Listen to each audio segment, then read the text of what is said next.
In this video, I will walk you through post search. This action can be used for market research and to see what your competition is doing in your niche. In order to make this work, you have to type in a website. So let's say that you're selling t-shirts via an online platform such as Teespring. So you would type in teespring.com or any other t-shirt making website. And let's now type in a word such as firefighter, because those are some popular shirts out there. And as you can see, there will be a few options appearing below: all posts, page posts, photo posts, video posts, and shares. And for this video, I'm going to jump to all posts and let Grapshie execute that search.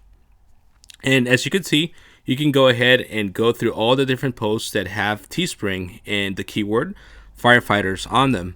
And on Facebook, they don't usually call it keywords. It's more of an interest. So it's somewhat counterintuitive, but I think once you know how to differentiate the two words and how to link them at the same time, then that's when you really begin knowing how to build your ads and finding your exact target audience. So see what your competition is doing, see what is being shared, and you can try to replicate it in your own business. You can see the exact design, such as the headline, the copy, the exact campaign. And this is also great for local marketing and specific businesses. Let's say, for instance, you are in the gardening niche. You can type in a competitor's website and see what is working for them on Facebook and see if you can replicate that in your own business. Once again, this is great for different sort of competitive research to see what is working generally in your niche. You can search across broad websites such as Amazon and search for specific keywords that relate to your niche.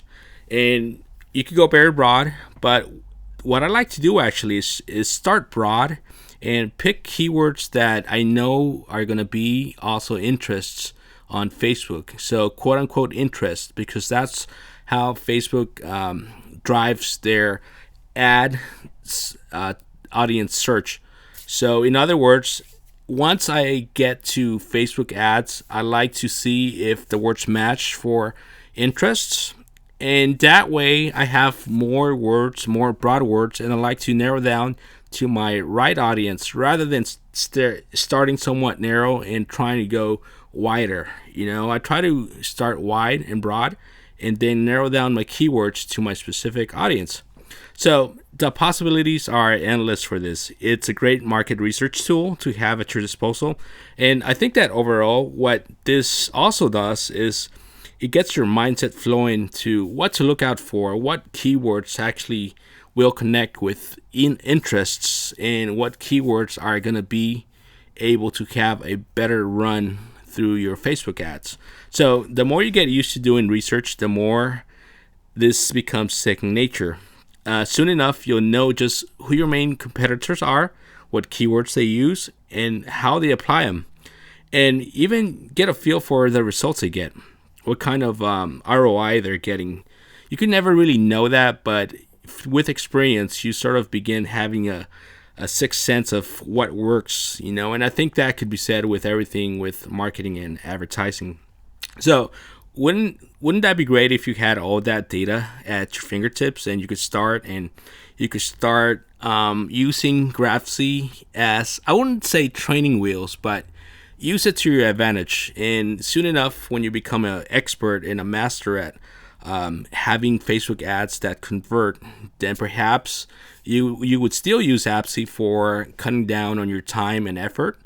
But at the same time, those are skills that you would have, and you could take them with you wherever you go with any app that you use, with any platform, and they'll just be inherent within you. So it all begins by taking some simple steps that give you more and more experience along the way.